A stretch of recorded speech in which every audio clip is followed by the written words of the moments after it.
আসসালামু আলাইকুম। আবারও চলে আসলাম আর একটা ভিডিও নিয়ে আপনাদের পাশে। মা বাবা তো অন্ধকারের পক্ষ থেকে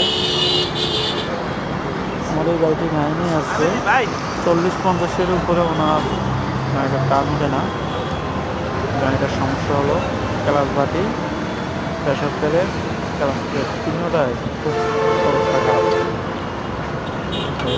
তো গাড়িটাকে একটাই রিকোয়েস্ট করতেছি, যারা দেখবেন গাড়ি টান উঠতেছে না প্রথম খেলায়, কার্বোরেটরটি চেক করবেন, কার্বোরেটর পিস্টন চেক করবেন, এয়ার ফিল্টার চেক করবেন। এরপর যদি না হয় ক্লাচ বাজে আসবে। অনেক সময় কী হয়, কার্বোরেটরটি জাম হয়ে গেলে ফিরে পড়ে। খবর আপনি সকালে আমি কাস্টমার লাগবো